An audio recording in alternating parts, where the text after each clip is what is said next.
On a typical night in Japan, a guy named Kou Yamori suddenly decides to sneak out of his place alone without anyone knowing for the very first time. Yamori enjoys the experience of the beautiful Japanese night as he goes to the park to have fun at the swings. 14-year-old Kou Yamori is a second-year middle school student, who is having trouble with insomnia as he has basically lost interest in day-to-day things. After Yamori had rejected a girl at school because of his lack of understanding towards the concept of love. Yamori's interest began to fade even more and he lost interest in even attending the school anymore. Yamori realized that this nighttime he is enjoying will not be lasting long, as the following day will bring back his boring everyday life that lit the rebellious face inside Yamori. He was walking by a vending machine when he had the urge to try alcohol despite being underage. The guy gets scared and starts apologizing, when a girl in a hooded cloak comes up to him and starts questioning him. The girl's name was Nazuna Nanakusa, and she revealed that she is aware of Yamori not being able to sleep at night recently. She offers to help Yamori, and takes him around to reveal some interesting facts about both people in the nighttime. Nazuna claims that people usually feel like not sleeping in the nighttime, because the regret from not having a day full of fulfillment starts to get into their head. And they use the feeling of freedom the night brings to find an excuse, if not an actual fulfillment, before they crash on the bed. Nazuna's explanation makes a lot of sense, and she invites Yamori to her place, so she can help him out with sleeping issues.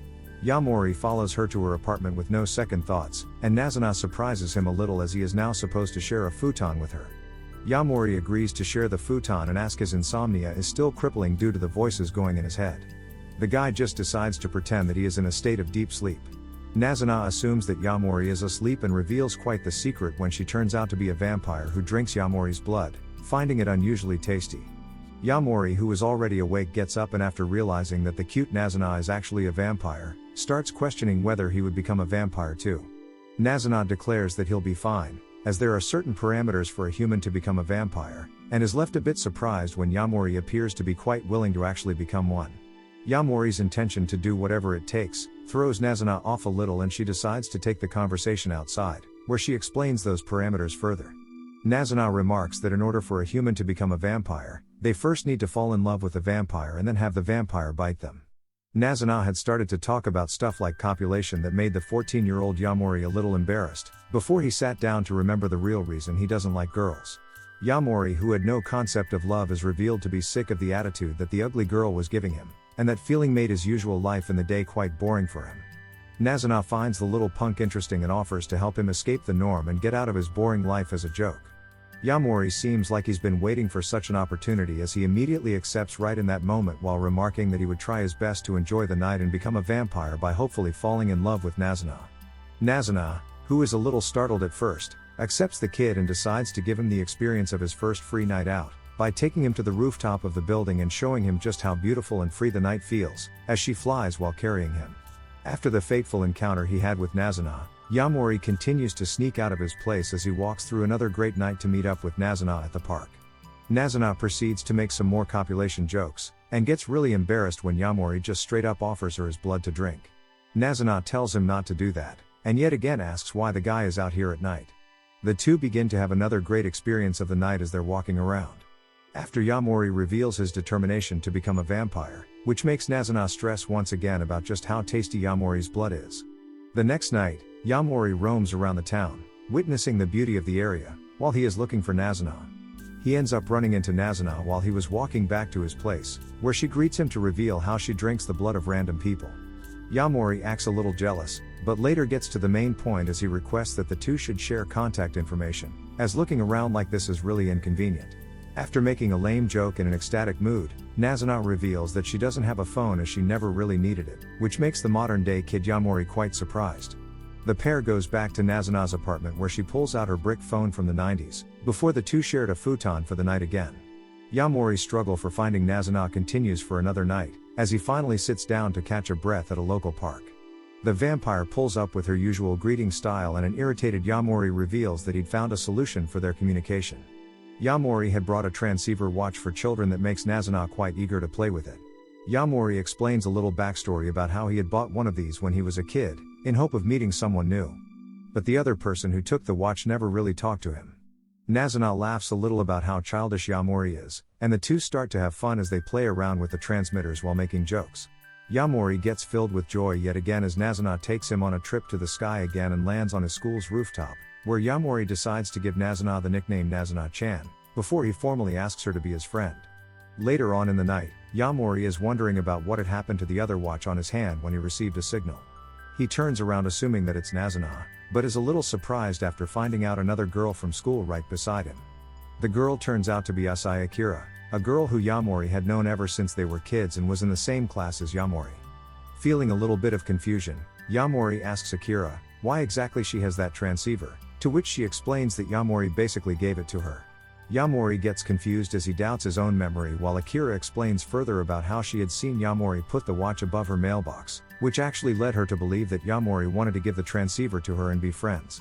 Actually, this misunderstanding led Akira to be thinking about being Yamori's friend, while Yamori here had literally no idea why Akira was always hanging out with him. Akira also revealed that she was using the transceiver because Yamori had not been answering her calls or coming to school. So she went out to look for him out of worry for her friend. Yamori feels dumb about the whole situation, as he taps Akira's shoulder before the two have a little chat about their lives. Akira remarks that she is out at this time as she likes to take a walk before attending a school that completely contradicts the lifestyle of nighttime enjoyer Yamori.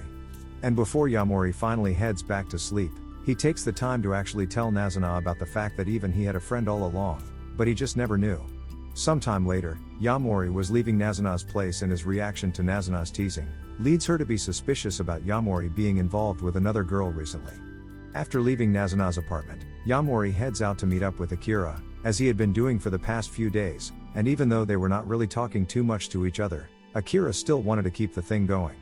After wondering about Akira being quieter than she used to be, Yamori asks her if she's enjoying this time full of small talk, and she remarks that she enjoys this early morning time she spends with Yamori.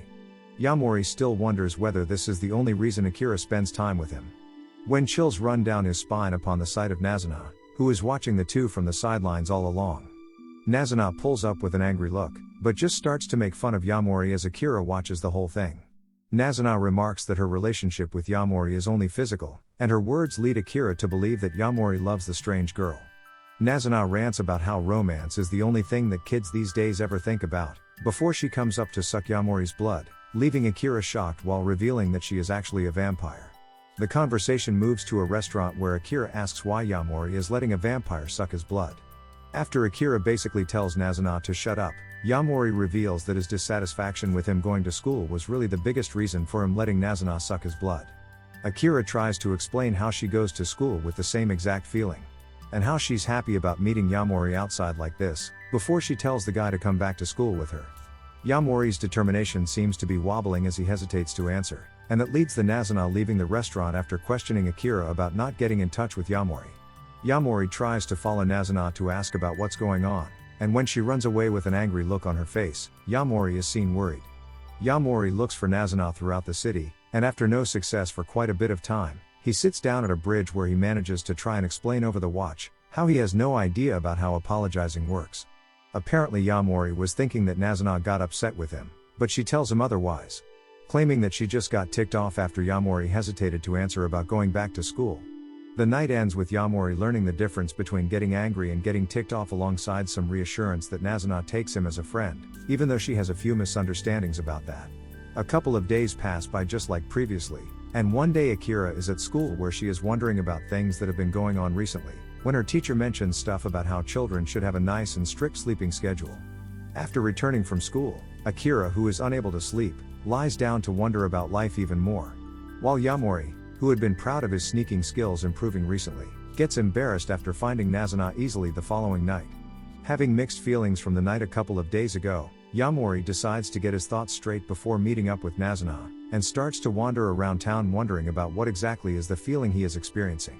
Yamori witnesses a couple kissing outside, that makes him believe that he had already fallen in love with Nazuna, leading him to offer Nazuna his blood in the excitement of becoming a vampire. Yamori turns out to be having the wrong idea when he doesn't turn into a vampire, despite letting Nazuna drink his blood, and Nazuna remarks how the kid had again confused this concept of love with the concept of lust, making our guy quite embarrassed. We move back to Akira, who wakes up in the middle of the night realizing that she hasn't been sleeping well recently. Akira runs into Yamori when she heads out for her usual preschool walk, where Yamori ends up inviting her to play with him at Nazuna's place. As the girl had gotten up a bit too early tonight, the trio plays games at Nazuna's place, making Akira concerned about different stuff. As the night continues, Akira tells Yamori about how she completely supports him if he falls in love with anyone other than a monster. As that makes her worried about her friend. Nazuna kind of finds the concern boring, decides to switch up the finding game the group had been playing, with a dating sim where Yamori's choices reveal his severe lack of interest in the whole concept of school. The three lose track of time in their fun, and when the clock hits 4 a.m., Akira wants to leave, but Nazuna tells her to stay as she won't be going anywhere with heavy rain outside anyways. Akira finds the idea of sharing a futon a little absurd, but after Yamori explains his real plans of becoming a vampire by sharing his blood with Nazuna, Akira ends up getting a little relieved as Yamori now has at least some sort of drive. As both of the kids were unable to sleep at that time, the two thought that they might as well talk for a bit. Akira asks Yamori whether he has been having fun with this lifestyle of enjoying the night recently. Yamori reassures her with his determination, and after telling Yamori to relax, Akira remarks how she'll keep trying to get Yamori back to school, clarifying that she still wants to be Yamori's friend even if he becomes a vampire. Akira had gotten a lot of answers that night, and despite believing that she will not be able to sleep like always, she surprisingly enjoys some deep sleep before she rushes to school with the feeling of finally having a satisfying day in the back of her mind. Nazuna is slacking off at her place as her mood is not the most cheerful after she wakes up. Nazuna gets mad after she ends up missing the delivery of some stuff she ordered, and the boredom leads her to wander around outside, when she decides to head for a bathhouse. As the time for meeting up with Yamori hasn't come yet. A while later, Nazuna meets up with Yamori with a different look to her usual one that makes the kid feel some different types of emotions. Nazuna drinks her portion of blood like usual, and the pair end up heading to a hotel to rest. As they had already entered the hotel, Nazuna decides to tell Yamori a little fact about how she's able to tell the person's feelings when she drinks their blood. And she admits that she makes Yamori intentionally excited, so she can get more taste out of his blood. The pair leaves the hotel to hang around the city at nighttime as usual. When Yamori wonders about just how many people Nazuna had sucked blood from, luck ends up filling in for Yamori's curiosity, as after seeing a random guy pass by, Nazuna remarks how she had drunk his blood before, making Yamori both jealous and concerned about what she had been doing before she met him. Nazuna confirms with Yamori that he is the only one whose blood she has been drinking as of now, before she invites him to her place for some sort of special service. Nazuna reveals that she's a professional cuddler providing massage services and proceeds to help Yamori out for free, relieving his pain points. After a few minutes into the massage, Nazuna tries to finally get to business as she's about to drink blood again, but the process gets interrupted when an unexpected customer of Nazuna comes to her doorstep. Nazuna doesn't feel like dealing with the woman outside, so she encourages Yamori to deal with the client. Yamori finds Nazuna playing video games after he leaves the client in the massage room, and Nazuna decides to change things up a little, telling Yamori to handle the client instead of her for tonight. The client's name is Kiyasumi, who is remembering the first time she met Nazuna before Yamori came up to service her, making her a little worried. As the massage goes on, Kiyasumi ends up asking about Yamori's age, and after getting to know that he's only 14, Kiyasumi asks about his motivation to work.